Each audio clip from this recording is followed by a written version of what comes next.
Five, 4, 3, 2, 1. Welcome to the Real Estate Reserve Podcast. What's up, Ian? What's up? Looking forward to a new entrance. Like, I'm trying to figure out what that. I thought it was just for the main event last time. Yeah, we switch it up. We switch it up when we need to. Make sure we keep it fun. Make sure we keep all our viewers entertained as much as possible. You know, considering we're not all that techie to begin with.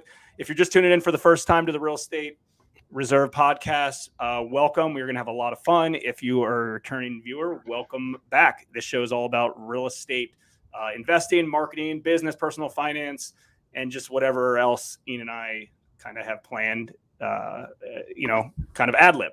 So today, super fun show, probably one of my favorite topics related to books.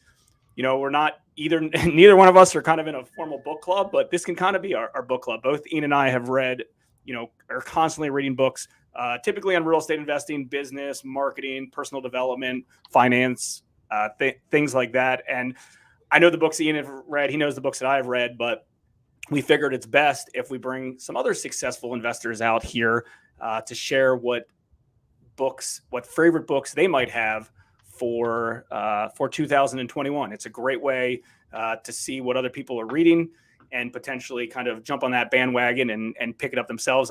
I'm going to go out here and guess that there's probably going to be a good amount of overlap. You know, I think a lot of us in the same circles tend to read the same books, but we're going to see. Everyone's going to have a chance here in a second. We're going to stagger everybody kind of in here one by one, and they'll be able to share their book with us, their favorite book of 2021. Yeah, man. No, I'm definitely excited. Good thing for audiobooks, since I can't see out of my eye, I don't have to read all the books. I get to listen to books, and that's what I do on my commute to and from work. Everyone makes fun of me about my hour ride down and my hour ride back, but that's my chance to sit down. And some days I get on the phone and I call and I brainstorm with a lot of people. Other days, like this morning, I'm finishing up Relentless, and I've been enjoying the book, and it's like my way of meditating. I don't do a formal meditation, but getting in the car, listening to a book, getting in the right mindset, sometimes to decompress. It's a great way to do it too. I agree. We'll probably hear some overlap. I'm excited. If anybody wants to join the show and they feel compelled after watching other people present on what their books are, just shoot us a DM, put a comment in the chat. If we have your phone number, we'll text you the link. If not, we'll DM you the link to jump on and discuss. I already see someone commenting Never Split the Difference by Chris Voss is a great book. So I'd be interested to hear what everybody read through 2021. Instead of me and you boring everybody with what our favorite books, we'll save that for the end. I think we should bring Foster in first, only because I know he's at work. He claims that DC goes to fires, but let's get him in real quick because he is at work protecting and serving the community. So we want to make sure that he has a chance to do that and let him go. Aaron, what's going on, man? What was your favorite book from 2021? You're on mute, though. You got to unmute real quick. Unmute. There you go. All right. What's up, scumbags? How are you guys? Doing good. So there's a couple books I like this year. One was The Tax-Free Millionaire, Zero Tax. I like that because I think a lot of people lose more in taxes than they realize. The other one was 30 Passive Income Ideas. I like that just to get the creative juices flowing. It just gives you a bunch of ideas to start masterminding and spitballing and getting ideas moving forward. And the last one was Commercial Real Estate. That one it's called A Journey Towards Financial Freedom. And the reason I like that one is just because I want to get more into commercial this coming year. Good stuff, man. Good stuff. Appreciate it. You can go back to Metaverse. Anything related to Meta and to crypto and digital land? That's going to be all the books you're going to be reading this upcoming year, huh? I'm gonna start swinging at it. I almost bought a piece of land yesterday. Oh God, just like that. A week ago you said you never do it. I know, I never thought I'd never do it. I'm just trying to it's hard to invest in something that's not a tangible asset. Yeah, I understand. All right, man. We appreciate it. All right, guys. Enjoy your day. You're controlling the ins and the outs here. So I think we're going to bring in from one conspiracy theorist to my next favorite, not only a successful business owner, But me and him have some great conversation on the way of the world and where it's going today. So I'd be interested to hear his favorite book of 2021. Let's bring in Steve Cavanaugh. Hold on. Whoa. Steve, what's up, man? There we go. Let's go. Did I just get called a conspiracy theorist? No. Just a realist. I should have said realist, but we're broadcasting on the metaverse over here, so I got to kind of hit the key target words so we don't get thrown off. So, So the book that I read last year that had a pretty big impact on me is actually not a 2021 book. It's a 2012 book, but it's Joe Dispenza's Breaking the Habit of Being Yourself. You guys read this book? Yes, it's a very good book. So it basically what this book is about is at the intersection of quantum physics and psychology. And it really is, it kind of answers the question, can I use my mind to create my reality?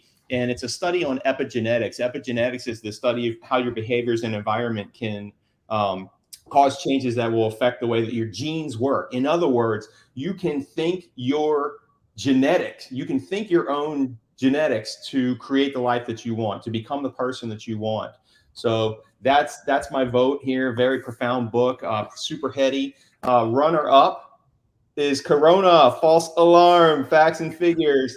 This was written by two German epidemiologists, and this is the account of what happened in Germany throughout this whole pandemic thing. And this is tons of facts in here. Very well researched, very well documented. Anyone who says, what's your source? The sources are in the back of the book. Go look them all up. The crazy thing is that what happened in Germany is the same exact thing that happened here. They had their own Dr. Fauci. They had their own corrupt government and everything else. So that's a runner up. There you go, Ian. I know. I appreciate it. I appreciate you being vocal. And we do have some great conversations, and none of this other stuff, none of this real estate investing, none of these other things can happen if you're not protecting our freedoms. And it is potentially that I guess we'll stay out of it here for a second, but what you just said is it. It's all about freedoms, and folks right now don't seem to care, but if we don't protect them, they're gone forever. Yeah, and I'll just say one other thing. You're talking about Joe Dispenza. Once you're done that book, go to Happy Pocket Full of Money. It's the same thing about quantum physics and dreaming your existence and manifesting all those good things. And Dispenza does great stuff. He does a lot of good stuff on healing, but something a little more money oriented. If you're interested, this is a great book here. So glad you brought him up. And you are from the Ascend Mastermind, so I think it's only fair that we let you go and bring in your partner on the other half of the Ascend Mastermind. All right, ascendyoursuccess.com. Thank you, guys. See ya. Thanks, Steve. Pardo, add to stream. There he is. Pardo. Yeah, buddy. What's going Alex, on, what's up, gentlemen? buddy? Go, Pardo. Where you been, brother? Come on, man. I'm making moves, man. Trying to keep up with you guys, but I appreciate you allowing me on the podcast. First off, phenomenal idea. I love this. I might have to steal this and give you guys the credit. So jumping right into it, my favorite book, I bet you, is one that nobody will have. It's 1, 2, 3 with the Notorious B.I.G. I'm Really? kidding. I'm I totally was kidding. excited. You perked my interest. I was ready. I'm totally kidding. Not my favorite book. The book I chose that I read in 2021 is Atomic Habits by James Clear. I'm reminded, kind of the theme I took into 2022, guys, is the Bruce Lee quote, that he says, I fear a man that has practiced one kick 10,000 times, not necessarily a man that has practiced 10,000 kicks. So in 2022, rather than trying to read a new book a week or a new book a month, I'm picking the top 5 to 10 books and rereading those. Atomic Habits is definitely one of those books that had a huge impact on 2021. And I'll kind of leave you with one. I want to leave the audience with one practical thing. This book is littered with my pen and highlights, but he talks a lot about habit stacking. Habit stacking is nothing more. Here's the formula. After current habit, I will, and then insert the new habit. So as an example, after I exercise, I'll take out my workout shoes. I'll immediately change into my, after I take off my work shoes, I will put on my workout shoes. After I pour a cup of coffee in the morning, I will meditate. So it's basically just taking one current habit and stacking it with something positive that you want to do. Yeah. Yep. I got a very similar takeaway to that. I read that book this year. That was one of my top 5 this year, or 2021. It was great. And I know exactly that part that you just stated, because that hit home with me and resonated. Amazing book. And then the last thing is, like if you want to establish like a night routine, one example he gives is, rather than like just, pulling off the sheets and getting ready for bed, let's say you want to start reading before going to sleep, putting a book on your pillow, so there's a ton of examples and exercises that he shares. So phenomenal book, had a big impact on my life. Yeah, and I know you and Steve are big on like vision stacking, habit stacking. Like that's actually funny that you brought that up. I was like, man, this kind of sounds like the vision stacking, but it makes sense, if you can do that. So definitely appreciate you, man. I hope you're habit stacking on your new house. Congratulations. Haven't talked to you in a minute. Hope you're having a good new year, and we're gonna let you go and bring in one of your most successful students, John Farling, brother. There you are. Farling, where'd you go? Fellas? There you go. What's up, you hear me? John, how are you? Yes, we can hear you fine. What was your favorite book from 2021? Man, actually, I don't have it anymore because I gave it to one of these guys on this podcast. But the Big Leap was huge for me. Yeah, yep. I just pulled it out. I knew you were going to say that. Yep. The upper limit problem is a real thing. Basically, it's when your life is going right, we immediately think that something bad has to happen to pull us down. There were pages in that book where I literally read one page at a time. It was a great book. Yeah, when he talked about the upper limit problem, and it's funny, me and John, we'll talk quite a bit. And we were discussing just some things going on in family life. He was buying a new house and some stuff was going on inside his family. And he's like, dude, you got to read this book. It just sums it up. I'm like, yeah, whatever. Dude, it's probably one of the only books that I've actually, in a long time, have actually picked up and read and didn't put it down because it's always funny. Like whenever something's going well, next thing you know, there's a problem and trying to keep you in check. And I thought that was really cool and interesting to listen to. Absolutely. So cool, man. All right, we appreciate it. Thanks again, guys. All right, Chris Haddon, you're up. Hey, Chris, Whoa. What's up? There you go. Wait, hold on a second. That came on quick. I had to stop what I was doing. Okay. Best books from 21. So this year was a little bit different than most because we dedicated the entire first quarter to reading Atlas Shrugged. And that's not my book, like number one book. It was fantastic. It's just not the one I'm going to choose for this conversation, but it kind of threw a little monkey wrench in the normal year of reading, right? That was a big project, well worth it. Anyway, the one I'm picking for this, I had a number of books that I really, really enjoyed in 21. I'm going to go with Can't Hurt Me by David Goggins. That book was a wake-up call, like what he went through as a child, qualifying for the Navy SEALs and all of his extreme endurance. It just makes you look at yourself and be like, God damn, I'm such a chicken, and just kind of like shakes you awake.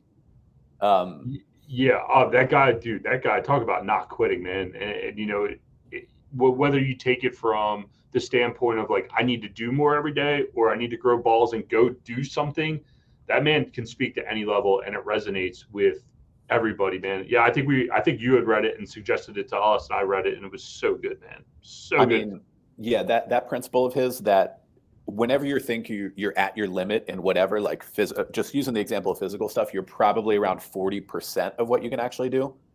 It just runs through the back of my mind. And I've seen that before in other stuff in the past, and wrestling and jiu-jitsu and stuff like that. But just apply that to whatever, right? Apply that to like your business life, your personal life. And like, I can do so much more. Did you audiobook that one? No, I read it. Yeah, so I audiobooked that one, and he actually goes off topic a little bit and takes pauses with the writer and discusses some of these things at length. And that was like a whole nother level of stuff, and it was so good. So definitely. Yeah, I haven't read that yet, but I remember that quote from Jesse Itzler's book when he was living with him, living with a SEAL, about pushing yourself. And when you think you are ready to quit and you can't do it anymore, you're only at like, I didn't know it was 40%. I thought it was even like less than that they stated, but that's just ridiculous. It's just to show that the human body can just get pushed so much quicker, or so much further. Great thing to keep in mind. Yeah. Cool.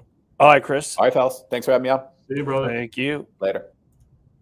All right, let's bring in Ryan Walsh. Ryan. Yeah, with the green screen, baby. What was your favorite book from 2021? So I got two. I read them every year. One is Asking It Is Given. Probably not as common. It's Honestly, I mean, the theme of everyone's books is like mental training, right? And this is kind of a law of attraction book. It doesn't really get into the Joe Dispenza really gets into like the engine and like how like what's happening on the physical side of thing. Asking Given is a little bit more like esoterical, I guess, but I think it really just gives you techniques that work. I say like it doesn't matter if you believe everything that's in the book, just do the shit that's in there and watch it come to fruition. So I really like that book. I read it every year. And the other one that's a little bit more practical on the business side of things is Think and Grow Rich. It's a watered down version of Napoleon Hill's Law of Success in 16 Lessons. So if you got time, read the Law of Success in 16 Lessons. It's like a freaking like 500-page manual of like what habits you should create. But the watered down kind of Cliff Note version is Think and Grow Rich. So I definitely read those books every year because every year you change as a person. You should reread the books. You don't have to just read them once, right? Read them again. Yeah. I'm glad you mentioned that, and I'm glad Alex mentioned that as well, because most people, I watched the movie once, I read a book once, and you're done with it. But it's so true. And I'm going to share some of the books at the end that I like this year, and I'm definitely rereading them again. There's a few books that I'll typically read once per year, but it goes a long way. You're in different places in your life, different places in your business, different places everywhere. So, you get, you're literally a different person than you were. Right. So your mind's going to just pick up on different things than it perceive things differently, even though it's the same sentence you read a year ago or 2 years ago. Yeah, that's right. Everything's interpreted differently now. So. That's right. All right, man. Yeah. Thanks guys. No, I appreciate it. Yep. Thank you. And whoever's, we obviously have a few more people that are going to share their favorite books, but if you're tuning in, if you're listening to this watching this on LinkedIn, YouTube, Facebook, wherever, I look in the comment section because we posted the link. And if you want to hop on and share your favorite book with everybody, don't be shy. Feel free to do it. This is the time to do it. All right, Glenn, you're up. What's up? Oh, what's up, brother? I'm just trying not to get sick from whatever Ian has on his face, so I think maybe this mask will work. What do you think? That's what you're going with. All right, fair enough. I'm messing with you. I don't know what happened to your eye. Maybe you shot yourself or something in there. But boys, I want to thank you guys for doing this because I do a lot of book on tapes, and most all of them are based on your guys' recommendations. Which is why my list is probably dated, and everyone watching this and participating has already read that, years ago. But I do want to sort of set the table by saying that no matter what book one reads or consumes, I think the important part about this is allowing other thoughts from other people, other successful people, and even failures from other people we can learn from. We can grow. There's a lot of people in this world that you can't say shit to, right? Because they don't want to hear it, or they don't understand that they can evolve or that they can better themselves, whether it's through smarts or heart or love, whatever it is. And so thank you guys for being the people that you are in my life as a friend, but also understanding that we can train ourselves and we can change ourselves and we can evolve. So even though Ian doesn't shower for weeks at a time and shave, you're a very evolved individual, and I love you for that. So thank you guys. And that sort of cascades into my pick, which is Am I Being Too Subtle by Sam Zell. Old book, older book, but a powerful book in many ways. Yes, his first deals at University of Michigan were about timing in the market and buying blocks when they hadn't turned over yet, and he, it was a timing thing. He's an older gentleman, but the guy could see around corners because he took everything very logically, and he was able to predict what would happen. And he wasn't a deal junkie, but I say he's a deal junkie in a good way in that if the deal made sense, he would do it, and he didn't overthink it. But at the end of the day, who Sam Zell was a guy who did good business. If it was a good deal for him, for his partners, for the people he's either buying or selling from, he would do it. Pigs get fed, hogs get slaughtered. He didn't obviously say that in his book, but the takeaway for me is do good business for yourself, but do good business for the others, and you guys will all grow together. The idea that this deal only works if that other guy gets crushed and I hit a grand slam, that's fuck all. No one wants to do that. That's not how it goes. And so that was my takeaway. Am I being too subtle? I'm an aggressive guy. I'm a talker. Sam Zell's sort of that way too. I like that book. It meant, and I read a bunch of other books this year. Listened to them, all via you guys mostly. But that was the one that stood out. Specifically, this is a real estate podcast at its core, and so I thought that was important to bring up. Yeah, if I had read that in 2021, I would have said that one as well. I read that in 2020, so it didn't qualify. But agreed, it was great. Yeah, it was definitely a good book. It's crazy. There's a prime example of everything we were talking about, goal setting and everything else, of like that guy was grinding, and then you go look back at what he did over a career, and like we're in this little glimpse of our time, but yet this guy, we're looking at years and years and years of what he has done, and it's super powerful stuff. Yeah, and just getting from real estate into the media conglomerate and back, he's just a very interesting character, and his hand was in so much other business that we don't realize besides real estate. And obviously, they own the Cubs and things of that nature. The Tribune Company, just a very fascinating guy. Obviously, with my background in media, I was interested in it, and a small background in real estate. Great book, and thank you guys for the suggestion, and thanks for doing this. All right, thanks. Yeah, man. All right, next up, we got Magner. Sean, what's up? How are you? What was your favorite book from 2021? Let me back up. Am I that big on camera? Guys, Happy New Year. Thanks for doing it. Here, we'll change it up for you. Hold on. There you go. Thanks. There we go. Now you're important. All right, cool. Hey, thanks again. I'll echo what a few guys have already said, Glenn, too. Thanks for doing this. Great idea. I'm always looking for good book ideas. I had a baby last year, so I didn't get to read quite as many books as I have in years past. I was gifted my book choice by one of my closest mentors. And, it's not common that I read a book that creates a paradigm shift. I think it's happened for me a few times. You think Rich Dad, Poor Dad when I was young, right? That created just a paradigm shift on how I view something. And the book, The Psychology of Money by Morgan Hausell, this thing changed how I view a few things, specifically luck, right? I've always kind of adopted the notion that you create your own luck. Opportunity meeting preparation equals luck, right? We know the formula. But I'm going to read you guys something real brief, just a segment on Bill Gates on luck. This is fascinating stuff. And I think you guys read this book this year, right? Jason and yeah, you guys did. So you know where I'm going with this. A little quick math. This is fascinating. In 1968, there were roughly 303 million high school age students in the world, according to the UN. About 18 million of them lived in the United States. About 270,000 of them lived in Washington State. A little over 100,000 of them lived in the Seattle area. And only about 300 of them attended Lakeside High School. Start with 303 million, end with 300. 1 in a million high school age students attended the high school that had the combination of cash and foresight to buy a computer. Bill Gates happened to be one of them. Bill Gates is not shy about when he says, if there had been no Lakeside, there would be no Microsoft. I still think you create your own luck. All right, I do. But that did create a paradigm shift for me. And there's also another segment in here on moving the goalpost. And it kind of relates to having enough or not having enough. And man, it just created a bit of a paradigm shift. Also, there was a section in here on wealth just being what you don't see versus the shiny stuff.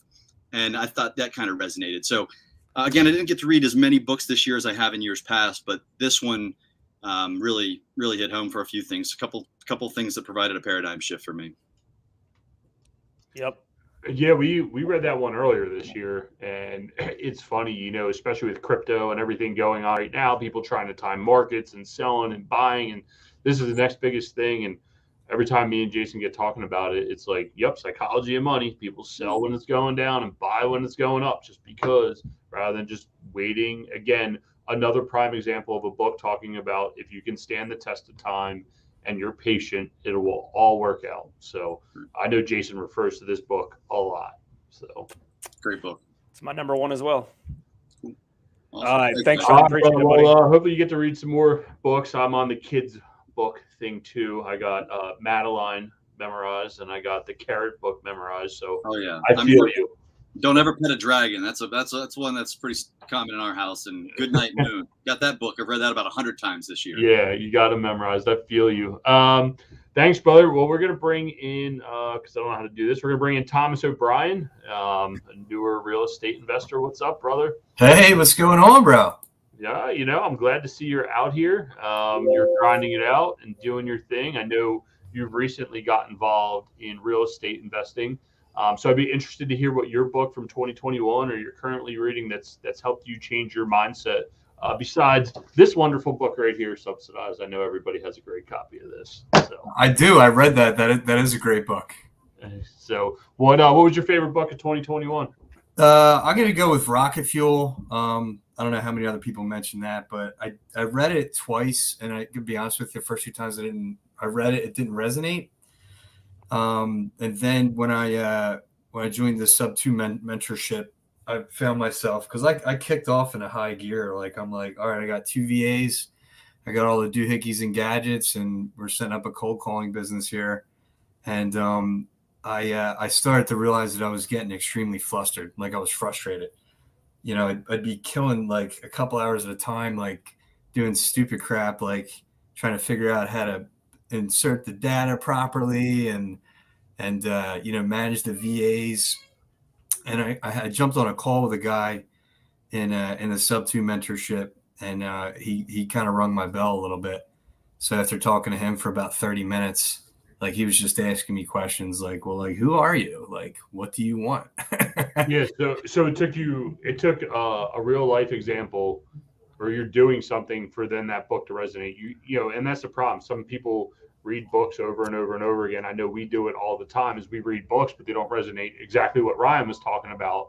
And you should hook up with him because they are in Philadelphia too. But either way, you know, it's a thing. You can read a book over and over again, but if you're not in that right place at that right time for that book to resonate with you, I totally get that. Who wrote Rocket Fuel? I don't think I've ever read that one.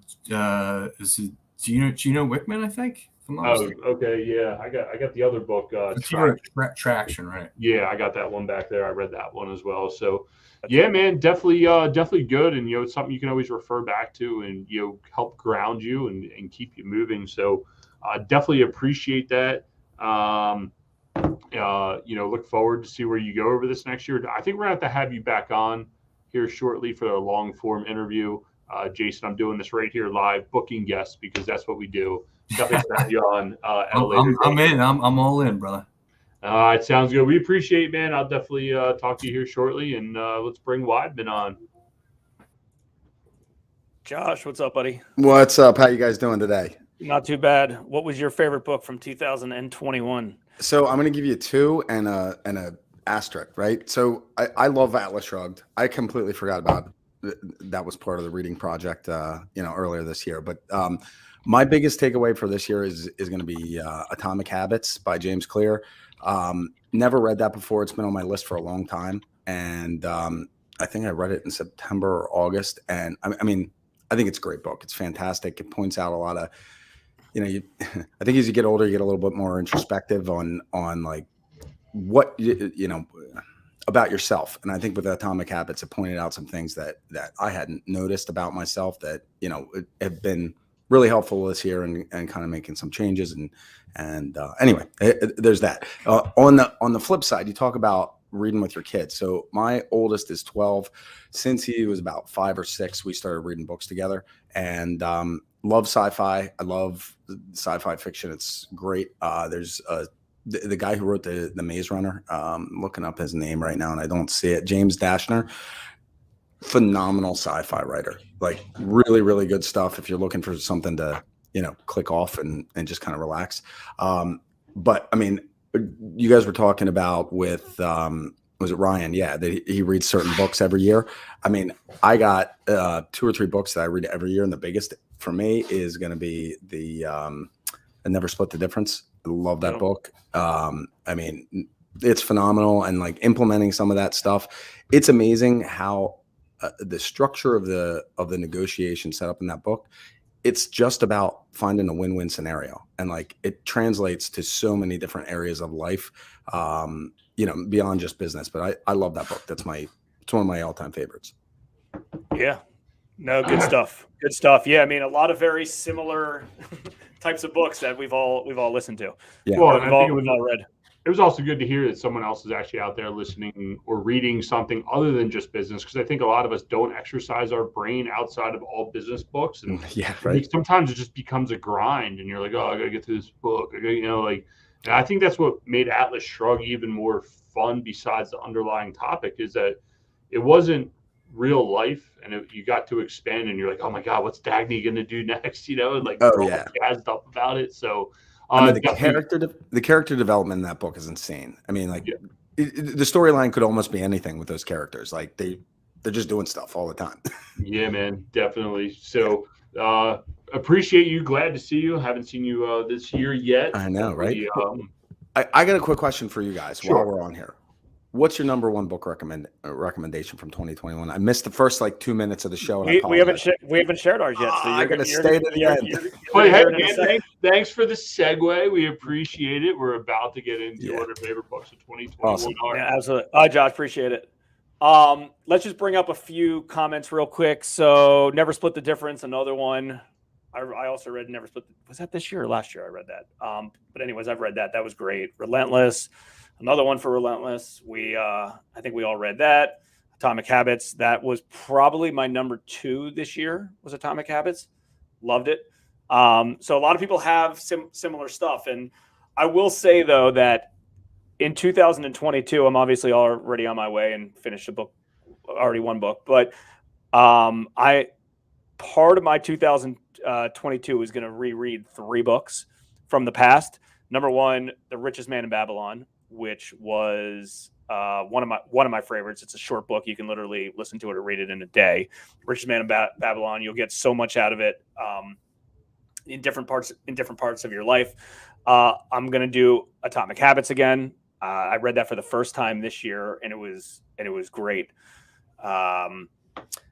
So that one was good. One thing, and I'm not gonna add this to my favorite list, but a lot of people here listening, if you do, and you've probably never heard of this book, but if you're at the point that you're a real estate investor and you've kind of graduated from a one man or one woman operation and you start hiring staff and creating sales teams and things like that, recommend 5 Languages of Appreciation in the Workplace. That was a book that one of my business mentors, my business coaches, told me about years ago. And I'll just say that you're going to be very, very surprised after you read that. And you're going to be able to help nail different personality types for different employees inside your operation, and how you can impact them and affect them by the way that you communicate with them. So my favorite book from 2021, no surprise, was Psychology of Money. I loved it. I actually don't even know if that was a book that came out this year or is an older book, but I absolutely loved it. And I felt it to be very, very relevant to a lot of things that I do inside my business, my life, personal finances. It sums up a lot of things related to me and with investing, putting capital into different investment types. It certainly sums up my hesitancy to buy crypto or more crypto in general. So it summed up a lot of things on it. If you've ever read that book, my favorite part of that book is related to the story about buying lottery tickets. That's all I'm gonna tell you. If you've read the book, you'll know that particular rationale. So that's it. Psychology of Money, definitely my number 1 for 2021. Yeah, actually, before I share my favorite book from 2021, I want to add in a buddy of mine, Stratton, and it looks like he's with Kalani and Ken. They're out doing a site tour at a storage facility. What's up, guys? How you doing? What's up? Hey, Ian. Hey, what's up? Hey, you guys just wanted, and I'm looking forward to going out to Stratton's mastermind event. He invited me out to come and speak, so I'm super excited not only to get out to Salt Lake, but go to the event as well. But Stratton, Kalani, or Ken, you guys want to share your favorite book from 2021? We put him on the spot. I was literally texting Stratton while we were live. I said, "Hey, man, I need your favorite book from 2021." Need a little more coffee first. What was that? I'll go first. I'll let them talk. I got it. $100 million offer by Alex Hormozy. Yep. I think the best book of 2021 and the best marketing book I've ever read in my life. Yeah, nice. He's a ClickFunnels guy. We've seen him ClickFunnels, so very good. They have done very, very well over the past several years. He just sold a company for $46 million. Yep. I think last year he sold another one for like 30. But the way of like as real estate guys, right? We don't think much about marketing. And then as we start getting into like raising money, owning other businesses, everything else, and the marketing side really comes into play, right? We cold call and do direct mail, but is that really marketing? Not really. And so coming up with amazing offers, being able to put all that together, I think was pretty cool. Yeah, no, definitely. And I think just, when you talk about marketing and putting content out in general, you're one of my motives behind my 2021 goals. So I appreciate that. So yeah, man, we'll, What else? You got a book, Ben or Kalani? Kalani got a book they want to share? You're a Badass at Making Money by Jen Cisnero. You're a Badass at Making money. That's a Yeah. good one. What's the overall premise on that one? That one really shifted my money mindset in that, especially coming from the corporate realm, whenever you speak about wanting more, it's usually, you also have some hidden beliefs, some limiting beliefs about how like asking for more money, deserving more money is actually a negative, and being able to look at money kind of as a science and that you deserve it, and being able to believe in manifestation, even though everything around you has taught you that it doesn't really work from our backgrounds. Awesome. We appreciate that. Yeah, it's definitely a good mindset shift for a lot of people, even going from the corporate world into real estate investing and figuring out what your true net worth really is. Exactly. So definitely appreciate that. And what about you, Ken? I know you had to read at least one book. I listened to a lot of books. I read a few. For 2021, my favorite was Joe Dispenza, Evolve Your Brain. Yeah. I'm constantly reading about and teaching people about, manifesting things and all that. And this is really the science behind it, why it all works. And he makes it not so sciencey, where you can actually get through it. So I really enjoyed that book. Nice. Yeah, man. Definitely a good book. Cavanaugh mentioned the same one, and it is very powerful tool. And I don't think a lot of people realize how powerful it is. But we'll let you guys go. I know you're doing a site tour. Hopefully it's going well. Catch up with you guys here in a little bit, and be safe out there. Thanks, guys. See you. Ian, so what was your favorite book for 2021? I'm glad Chris reminded me. I'm just going to kind of go through a few books that we did read over the year, but my number one, and I was kind of the motive behind this challenge, and I really, really liked it. I keep going back to it, but Atlas Shrugged by far was the best book of 2021. Thoroughly enjoyed it. It was very relevant, even though, we kind of read it from the end of 2020 into 2021, but it's so relevant, even for a book that was written in the 50s or 60s, and how relevant the same topics, the same things are going on to what they are today. It wasn't just some badass business book. It was like someone talking about real life topics and applying them in different realms. And, I was never a big English guy in school, just in general, like reading books, I would never really do, but audiobooks have helped me tremendously to consume more content. And that book, I literally couldn't put it down. Me and Jason and Chris and Josh and everybody were texting. I'm like, yo, dude, can you believe what Dagny's going to do next? Like, don't ruin it. Like, it was a soap opera, but there was also lessons to take from it. Some other books that we did do this year that I thoroughly enjoyed was Patrick David Bett's book. Jay, help me out. Your next 5 moves. Yep. And that one was good, especially when he talked about the 80-20. We're all top performers as real estate investors, and we all do really well in our industry, and we're in that top 5 to 10%. And then when you decide to go into a different asset class or a different part of your business or work on it, you might go from that top 5% down to the lower 80%, and it makes you feel really uncomfortable. And then you're trying to strive to get back up to that 5%, and you're fighting and trying to get there. Put that in great frame of reference. And then another really good one was Green Lights by Matthew McConaughey. The audiobook, I fully suggest getting the audiobook.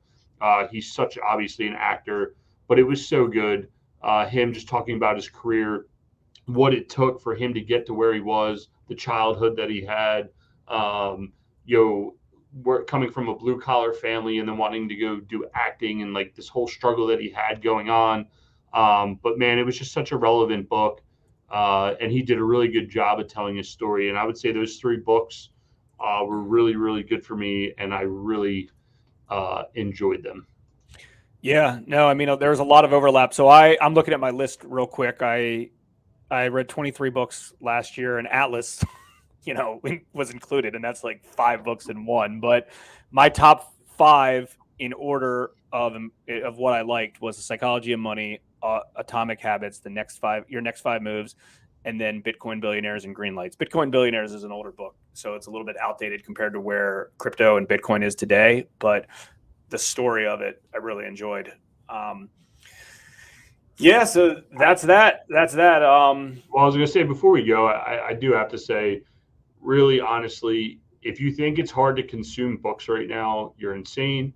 I think with the utilization of audiobooks, the amount of content you consume, I mean, at a certain point, I find that audiobooks are better because you can speed it up. When I was reading Atlas Shrugged, I had to bump it up to 1.5x. I didn't realize how much more I could consume. Then I read Fastlane Millionaire. I'm like, dude, 1x is too slow. These readers are too slow. Boom, that one's at 2x. Well, now we're consuming. Jason just said he did 28 books, including Atlas Shrugged, 24 plus the extra 5 on Atlas Shrugged. You're talking 28 books.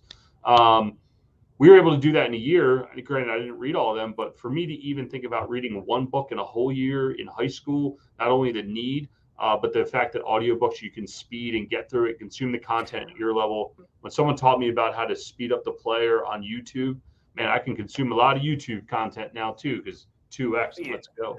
So I'm solely consuming books through audiobooks. I do everything through Audible. For the most part, I pay the $12.99 a month or whatever and get 1 credit, and then I'm typically like add another 3 credits, add another three credits. I do everything between 1.3 and 1.5 speed, depending on the author and how fast they talk. Over time, I try to build that up to consume it quicker and quicker, but it's just about 1.3 to 1.5.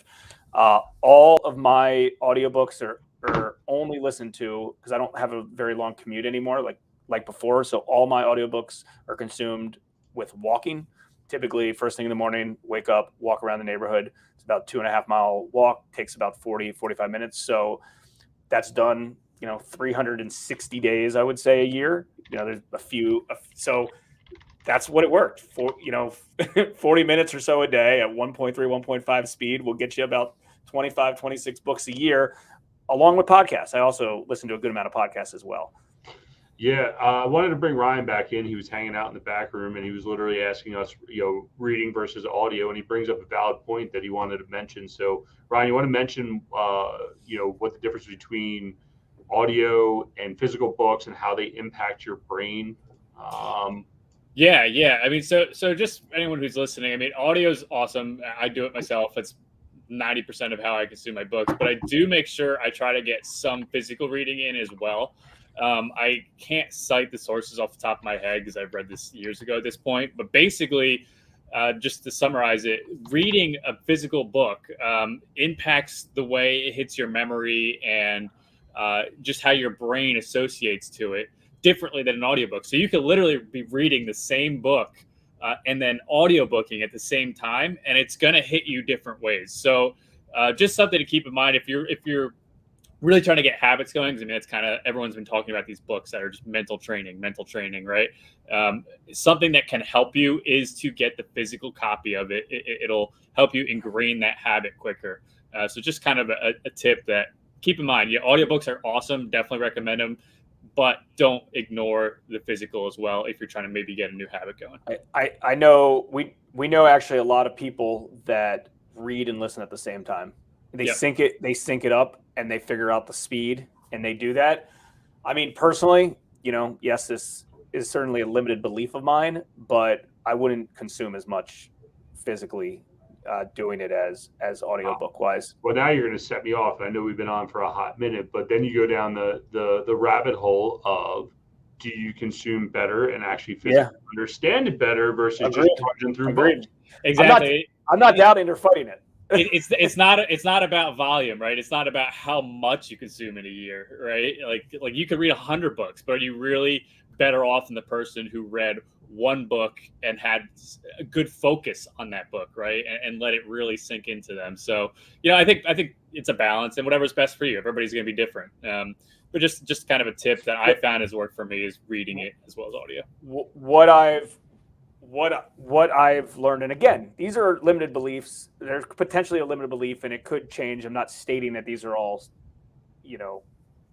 in stone, but I'll catch myself if I get to a boring part of a book, dozing off on a physical book. But literally when I walk and read and listen, I'm completely in that like mindset. Yep. And I black out until I get home. 40 minutes later, literally black out. I don't even know where I am. And because I'm living it, I'm feeling it. Half of it, I'm closing my eyes. So like, but again, because you don't want to feel the pain of working out. You're concentrating on the book, right? Like that's taking your mind away. But then like for me, I don't know if that's sometimes when I'm working out, driving, walking, but yeah. Yeah, but no, seriously though, it's cold out right now, right? Like you got to get your mind off the cold, or it's hot, or whatever. Whereas when I'm driving and then I see a text and I'm listening to a book, and I'm not texting and driving because I know my wife's probably listening right now. But you know what I mean? Something happens on the road. Well, now your concentration's broken. Are you really consuming that content well? And I agree. Stratton, who we just had on, he's a big proponent on not only reading and listening, he also highlights while he's going through it as well, which I find to be interesting, and I'm sure he retains a lot more information than I would out of the same book. So yeah, I mean, if you want to go even further, physically write down what you just wrote. Like it's all about just it's time, right? You spent 40 minutes listening to an audiobook, and it was a concentrated 40 minutes of focus, right? Yeah, you were walking, but you're able to focus. So somebody who's just kind of has it in the back. I love those people who have it in the background. I'm like, you might as well not even have it on, right? It's like going to the gym and like putting the treadmill on, but not being on the treadmill, right? I'm not saying don't do it, because you can still, like, I do it all the time. Actually, I do it all the time where I put it on the background. I do have it on the background because you never know what your brain picks up. But there's definitely a difference between a workout of when you're on the equipment versus just kind of at the gym, right? And it's the same for your mind, and that's the same for reading a book. There's different levels of focus, different techniques. Physically writing is definitely a way to associate the physical parts of your brain to really stick it in there, and then reading it. It's just try it sometime. I always say just try it. Try reading. Like you were talking about, Jay, before, where you're saying you've had people listen to the audio at the same time as they're reading it. Just do it. It's a kind of cool, a neat experience to be like, wow, it's weird that my brain's perceiving this differently via audio versus visual. Yep, I can see that. Well, we appreciate that insight, and hopefully someone takes it for what it's worth, and interested to hear how people change their habits and go from there. So appreciate you, brother. Yeah, thank you guys. Go from there. Thanks, Ryan. Cool. Ian. All right.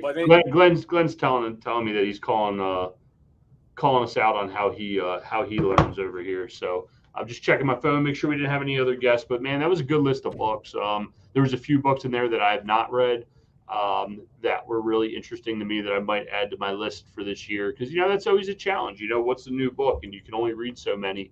And I love the idea that you're going back and reading 2 or 3 of your past favorite books, and I'd be interested to hear what comes out of you rereading them.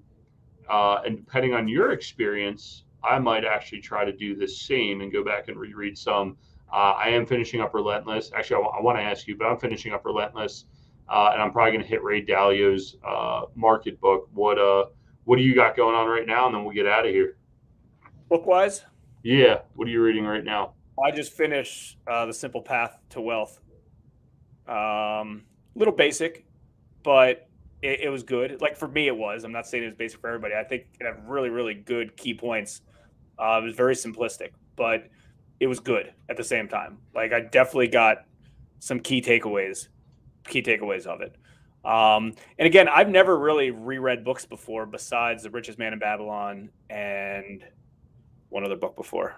I'm drawing a freaking blank. It's a business book. I don't know, but I'm definitely going to do Psychology of Money. Like I already want to reread it. And when did we read that? 6 months ago? Yeah, it was not long ago. It had to be the spring. Maybe we're coming up on a year, but it was a springtime because I was out. It was right around when I broke my foot. Got it. Okay. Yeah. So that's probably, there's a few things I got in the queue, and then I'm going to jump back into that one, and then we'll circle back, and hopefully, we can do an annual book review. This is a great way to do it. Share everybody. I mean, a lot of people have similar opinions of what they want to read or what they have read. But, again, the way you read, the way I read, the way we all read, we can all read the same book and we get different takeaways on it, depending on where we're at in our lives. That's the beauty of it. You're just in different parts. You could be a solopreneur, or or you could be a manager right now, or you could be, running big sales teams. What I've realized from a lot of successful people, they start small, they scale up, they get bigger, then they kind of actually scale down and become more profitable, right? Because they were, everyone's worried about top line, bringing in money, when really it's the bottom line is the most important. And I'm all about scaling and getting bigger and bigger. What I also realize is the transition into different types of books, right? I want to be a real estate investor. Let's learn everything about real estate. I'm going to learn about wholesaling. Dude, why'd you mute yourself? What are you doing? Sorry. I got to start that whole sentence over. I also know, related to a lot of real estate investors, as they start, they want to learn everything about real estate, right? So how do I flip a house? How do I wholesale a house? What do I do about construction? How do I raise capital? Then they transition into other things. How do I grow a business? How do I do accounting? How do I do marketing, right? Then they focus on that. Then they start working on finance and personal finance and bigger building stuff. So that's typically the transition of how people's reading habits progress. Yeah, definitely. So either way, dude, it was a really good conversation. I enjoyed all the books. Look forward to our upcoming, as we get new books throughout the year, we will let people know, since we gotten such good feedback on this episode, and we'll definitely have to do something like this again. We have some good upcoming episodes. If anybody wants to join us, always happy to have you on the podcast. We do the podcast not only for ourselves, but for everybody that's viewing. We want to interview people that are actually doing, not big gurus. That's not what we do. So if you have any interest, check out realestatereservepodcast.com. There's a link to become a guest right there on our show, or you can email myself, Ian at Equity Warehouse, or Jason at Hard Money Bankers. We're pretty easy to find on the internet if you want to jump on the show. So appreciate all you guys. All right, guys. Thanks again. We'll see you next week. Thanks for tuning in to the Real Estate Reserve Podcast. Do us a favor and like, comment, and share our broadcast. It helps the algorithm and helps us spread the word too.